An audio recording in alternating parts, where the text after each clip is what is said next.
Good afternoon, everyone. Thank you so much for joining me on your lunch breaks, or maybe you're just taking a break from meetings. It's lovely to have you. Hopefully, if you are eating your lunch, that you've got a good sandwich or whatever you might have in front of you. And hopefully, you'll enjoy that while we're talking through today's topic. And today is one that I really love, being the head of support here at Somerford. Reducing the number of service desk tickets that we have to obviously resolve and go through is always on my mind. And so I thought it was a great webinar topic to discuss, especially in this short kind of lunchtime session, because it really allows us just to cover the main points of why it can help, and also, the significant reductions that you can have by utilizing Okta with your service desk and with the self-service options. So let me just start by giving a brief intro into Okta. Now, you may already know what Okta is all about. I'm sure that a lot of people have seen how high up on the top right it is on the Gartner Magic Quadrant, and it really has become a real leader in technology for quite some time now.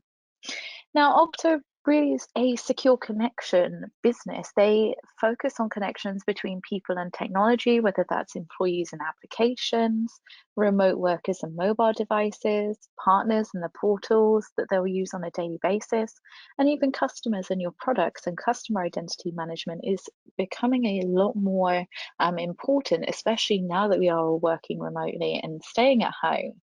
Having access and secure access that's easily maintainable and easy to administrate is really, really important.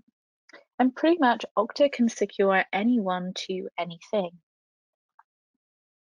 Now, Okta Identity Cloud is made up of different modules, and I won't go into each of them in too much depth, but just to give you a overview, everything is powered by a universal directory, and this allows you to have one profile for a user with all of their different user accounts underneath.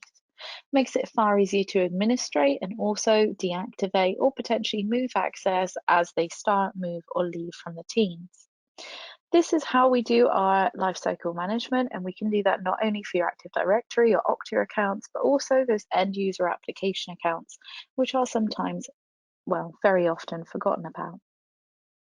We have adaptive multi-factor, which can use geographic location, network zones, or even device type to prompt for extra factors.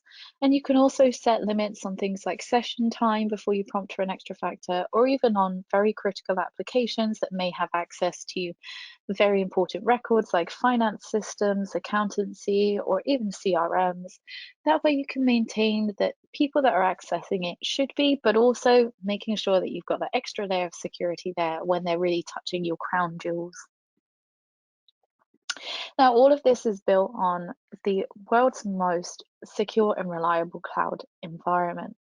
And we really produce value for IT by reducing IT costs and making a more productive workforce by still enhancing the security. And it's often a very fine line when you're kind of tightrope walking between security and making it functional for your actual end users.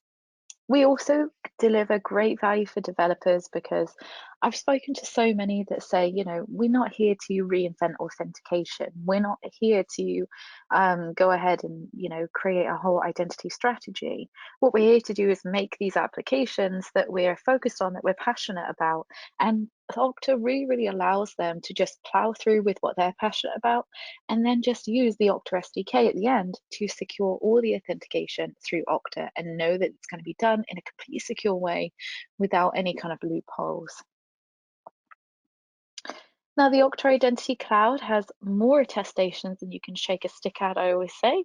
SOC 2 Type 2, CSA Star, ISO 27001, ISO 27018, HIPAA, FedRAMP, and so many more. And I always say, if governments, American and UK, are using it, then it's must be pretty secure. Now, the way that we integrate into your on-premise infrastructure for your Active Directory is by using our lightweight AD agent. Now, these lightweight agents can essentially suck up all of the information inside your Active Directory and then send that through into Okta just for it to be stored and matched up with the other end user accounts that that user might have in, say, Salesforce, Office 365, or even something like Zendesk. Now, we also have agents to allow server access and advanced server access, and that's by using the Okta Access Gateway, which is essentially removing that web access firewall and instead using OAG, which is a much more secure way and allows you a lot more kind of granular options around policies and also your security there as well. Now, thankfully, we really have been up and available 100% uptime for many years now, since I've started working with Okta, which was 3 or 4 years ago, and far before then as well. So you can be really sure that it's extremely reliable. We never take you offline for upgrades, and we're also extremely redundant and scalable as well.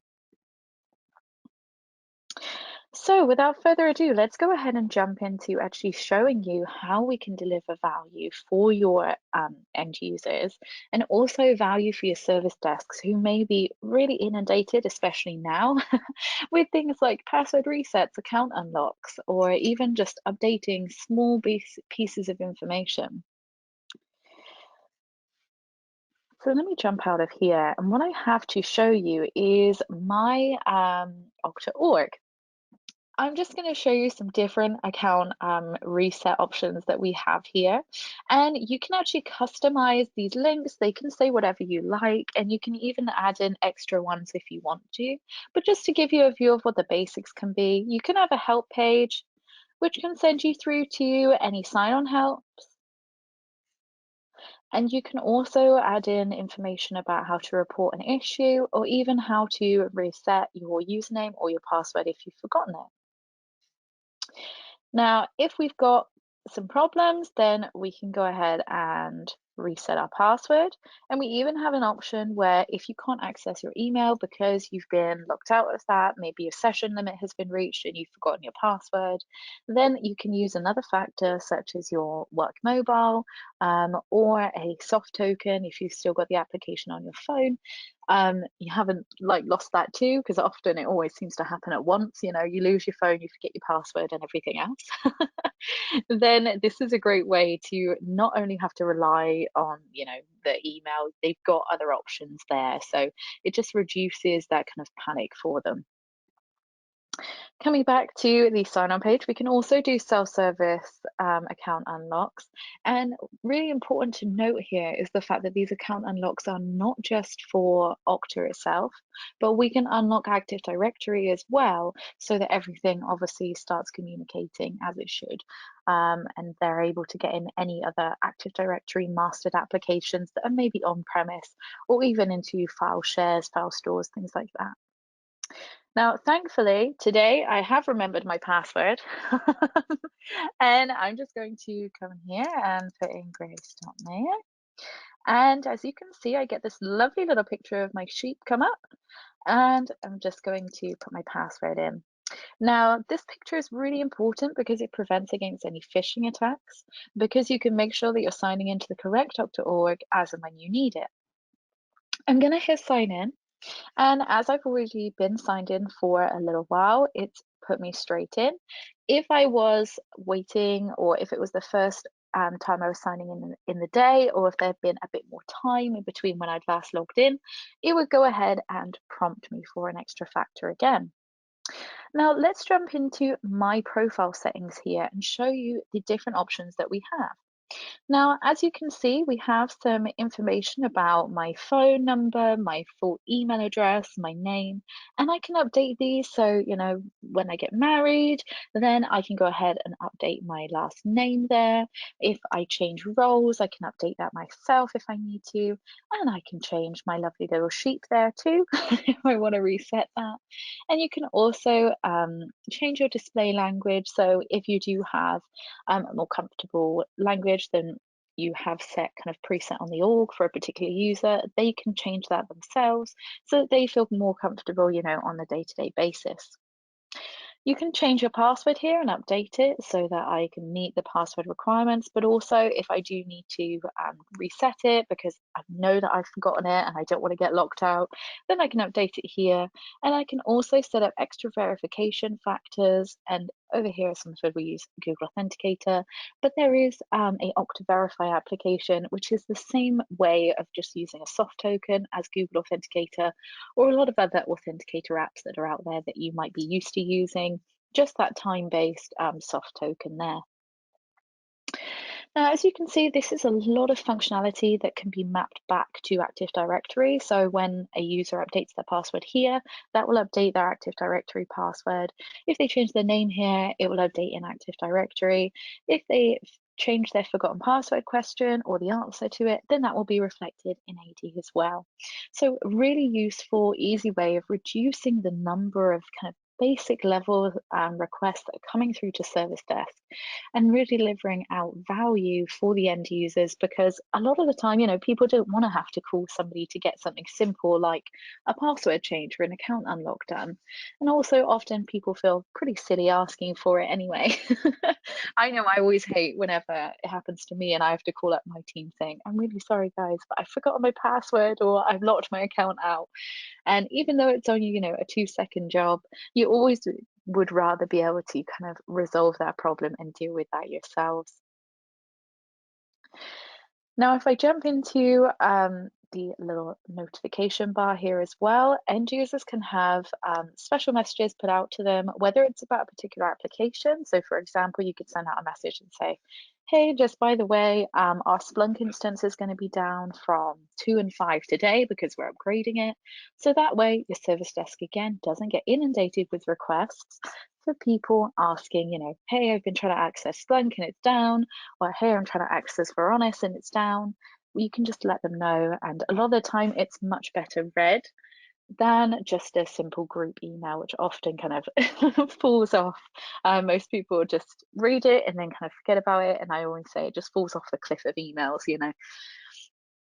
So I know that was probably a little bit much to absorb while you're eating your lunch there, but I just wanted to give you an overview of the ways in which that we can really deliver out value for your end users, and also really reduce the number of basic level tickets that your service desk might be inundated with, really allowing them to focus on those key tasks that need to be resolved or any major incidents that need to be resolved immediately. Now, I'll give some time for questions because I know there might be some. But if you are jumping off, if you have another meeting to get to, thank you so much for spending some time with me today. I really appreciate it. And if you have any further questions, or you'd like perhaps a one-on-one more full demo of all of the Okta features that are amazing, even though I would say that, but they really are awesome and can deliver a massive amount of value for end users, security teams, and your service desk there. Thank you so much for joining me today. Take care and stay safe, everyone.